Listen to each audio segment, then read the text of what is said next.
O tema de hoje: a transformação te leva a outro nível. Quando nós escutamos esse tema, a transformação nos leva a outro nível, nós dificilmente vamos entender que é uma transformação necessária. Dificilmente nós vamos entender, humanamente falando, que nós precisaremos passar por essa transformação para atingir esse outro nível. Um nível esperado por Deus para cada um de nós. Então tem um texto aqui na Bíblia que ele fala exatamente sobre isso, sobre transformação. Romanos capítulo 12, versículo 1 e 2. Vamos ler. Eu estou com a Bíblia aqui, a Bíblia, a versão King James. Esse texto é sensacional para falar sobre esse assunto que a gente vai tratar hoje aqui. Diz assim a palavra do nosso Deus, o Eterno: portanto, caros irmãos, rogo-vos pelas misericórdias de Deus, que apresenteis o vosso corpo como um sacrifício vivo, santo e agradável a Deus, que é o vosso culto espiritual. Versículo 2: e não vos amoldeis ao sistema deste mundo, mas sede transformados pela renovação das vossas mentes, para que experimentei qual seja a boa, agradável e perfeita vontade de Deus. Então aqui, o apóstolo Paulo, nesse cenário, nesse contexto, ele inicia aqui esse texto falando: rogo-vos. Então é uma súplica, é um pedido assim, exacerbado, é um pedido assim, com muita veemência. Ele tá olhando para aquelas pessoas e falando: pessoal, entenda, eu peço encarecidamente a vocês. Aí ele começa a expressar o pedido: que apresenteis os vossos corpos em sacrifício vivo, santo e agradável a Deus. E aqui, para a gente entender esse cenário, a gente precisa voltar na crucificação. A crucificação, ela marcou a vida em duas partes, antes e depois de Cristo. Então a crucificação, ela trouxe para nós um novo cenário.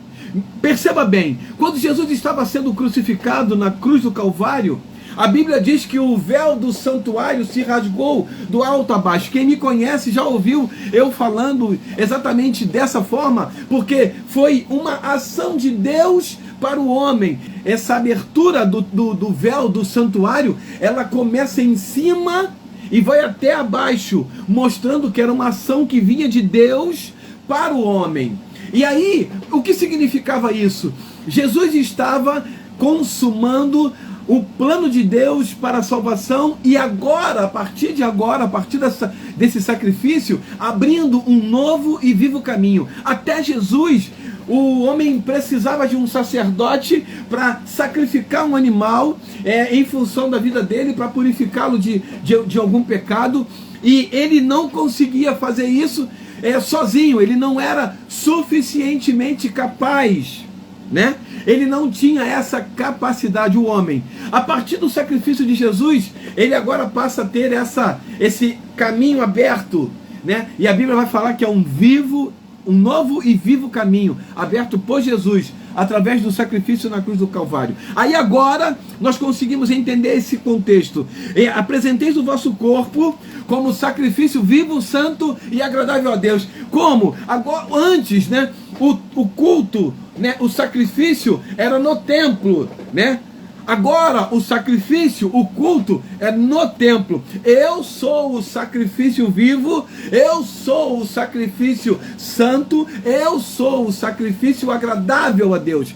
Então nós precisamos entender que quando nós estamos diante do Senhor, né, nós estamos agora apresentando o nosso sacrifício, não agora em forma de um animal, de um cordeiro, agora com a nossa própria vida. E é por isso que a Bíblia vai falar que é preciso ter paz, né, uns com os outros, é a santificação, sem a qual ninguém verá o Senhor. Então, eu preciso entender que nesse contexto agora, o sacrifício sou eu, o sacrifício é você, e você precisa ter a sua vida santificada ao Senhor. Entende? Olha só a nossa responsabilidade.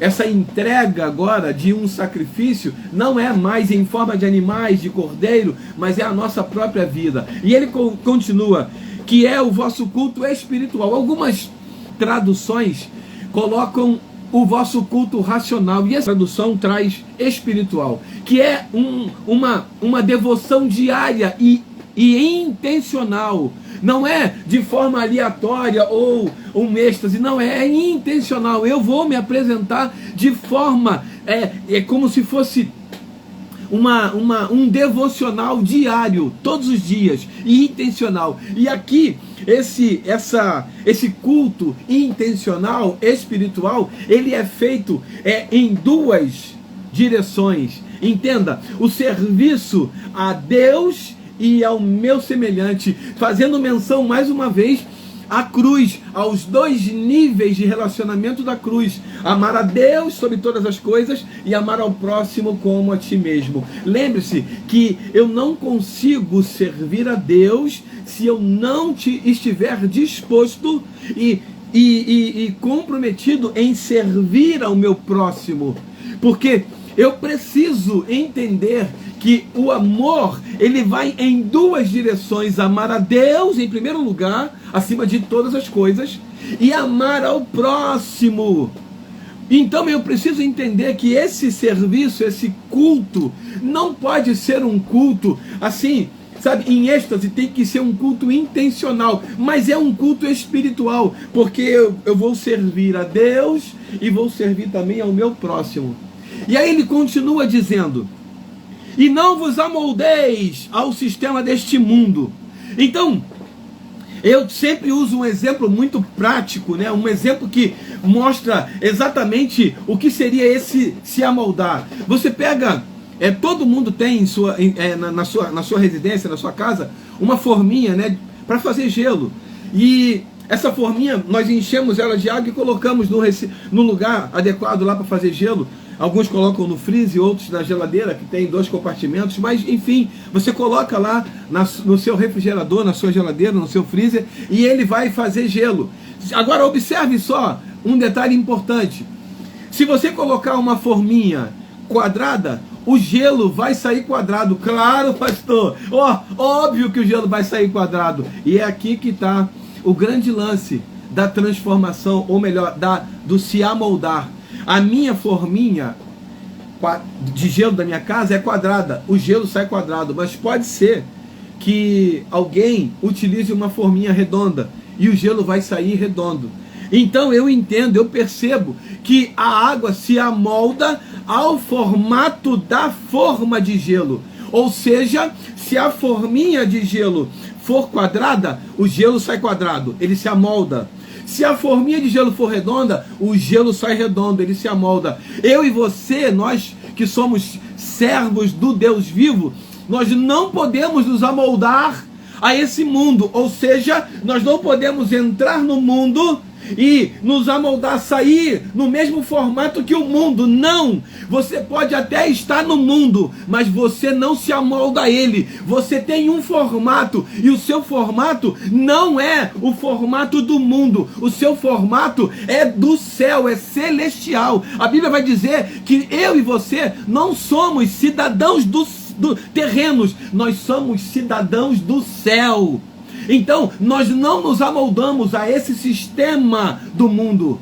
E nós estamos no mundo, mas nós não nos amoldamos ao sistema do mundo. E aí vai uma dica para você: em algum momento da nossa caminhada cristã ou ministerial, você vai se deparar, você vai colidir com o sistema mundial, o sistema do mundo. Por quê? Porque o sistema do mundo não se submete aos princípios bíblicos. E eu e você que servimos a Deus, nos submetemos aos princípios bíblicos. Então, em algum momento, por estar numa rota de colisão com o sistema do mundo, nós vamos colidir. E colidir significa sofrer algum tipo de consequência. Mas nós não vamos nos amoldar ao mundo. Esse é o nosso desafio. Essa é a proposta para mim e para você. E aí o texto continua, o apóstolo Paulo continua escrevendo, porque esse texto, o capítulo 12, ele deixa a teoria de lado, que foi até o capítulo 11, e começa agora a convocar o povo de Roma, da igreja de Roma, a uma prática, a viver aquilo que eu e você estamos decididos a viver a prática do Evangelho. E aqui ele coloca: mas sede transformados pela renovação das vossas mentes. Olha só que interessante. Mas sede transformados. Eu não vou me transformar, eu serei transformado. Você não vai se transformar, você será transformado. Mas entenda aqui, entenda, a transformação, ela não vem de você, não vem de mim, ela vem do Espírito Santo, que opera em nós. Mas a decisão de mudar, a decisão de transformar é minha e sua. Aqui ele deixa claro: mas sede transformados. Aí quando ele continua: pela renovação das vossas mentes, ou do vosso entendimento, em algumas traduções. Então eu entendo que a transformação não é responsabilidade minha, mas é minha responsabilidade decidir ser transformado, me submeter ao processo de transformação. E aqui eu posso colocar para você, por exemplo, quando eu e você olhamos a água no estado líquido, ela está num estado com tranquilidade, estado líquido, e ela serve para lavar, serve para saciar a sede, dependendo de como estiver. Mas se você colocar ela num processo de transformação, note, por exemplo, eu quero transformar essa água no estado sólido, do estado líquido para o estado sólido. Ela vai viver uma transformação. Não é a água que vai se transformar, mas é o processo que eu coloco ela. Por exemplo, eu vou submeter essa água a uma temperatura abaixo de 0. Logo essa água será transformada, mas ela não se transforma. É o processo que transforma ela. Você consegue entender? Então você não vai se transformar, você será transformado pelo poder de Deus, e o processo é que vai fazer isso. Mas entenda bem, quando eu me submeto ao processo de transformação, eu deixo de ser quem eu era para ser quem Deus quer que eu seja, através da transformação. E eu preciso entender: agora eu não vou voltar a ser quem eu era. A água, quando entra no estado sólido, ela deixa de ser água no estado líquido, e ela não quer voltar, ela quer continuar agora, ela se submeteu ao processo. Aí você vai falar: pastor, mas se derreter, ela vira líquido. Sim, mas ela só vai ser usada como gelo se ela permanecer no estado em que ela foi transformada. Então Deus quer usar você em alguma área, mas Ele precisa transformar você. E essa transformação, por isso que a gente vai dizer, vai te levar em um outro nível. Quando você se submete ao processo, você passa do nível que você está para o nível que Deus quer que você esteja. Então, eu preciso ter maturidade para entender: Deus está me levando de um processo, de um estado para outro estado.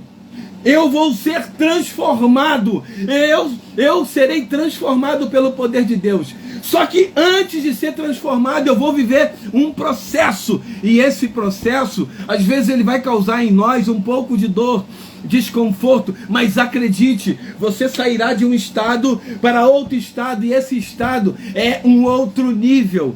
Agora você vai entender por que Deus quer que nós sejamos transformados. Entenda isso: a transformação não vem de você, não vem de mim, mas é nossa decisão nos submetermos a esse processo de transformação. Mas sede transformados pelo poder, sede transformado pela renovação das vossas mentes. Agora vem aqui o resultado. Por que ser transformado? Por quê? Qual é o grande X da questão? Por que eu e você precisamos ser transformados? Essa pergunta alguém pode estar fazendo, e aqui está a resposta: para que experimenteis qual seja a boa, agradável e perfeita vontade de Deus. Então eu e você, se queremos experimentar a vontade de Deus, que é boa, agradável e perfeita, precisamos nos submeter ao processo de transformação. E lembrando mais uma vez, isso é didático, a gente fica falando várias vezes, a transformação não vem de mim, não vem de você, mas nós admitimos e nos submetemos a essa transformação.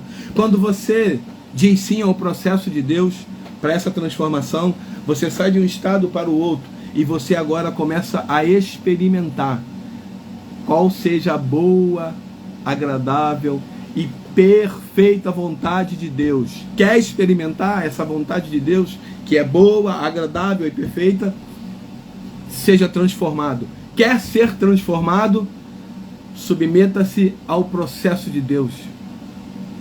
É simples. Ah, pastor, é que é desconfortável. Sim, mas quando nós estamos nas mãos do Senhor, Ele cuida, Ele molda, Ele acerta os detalhes, Ele ajusta tudo para que eu e você saiamos de um estado e alcancemos a outro estado. Amém? Alcance o favor de Deus, a vontade de Deus, que é boa, agradável e perfeita. Se submeta ao processo e alcance a transformação. Amém? Deus abençoe a tua vida.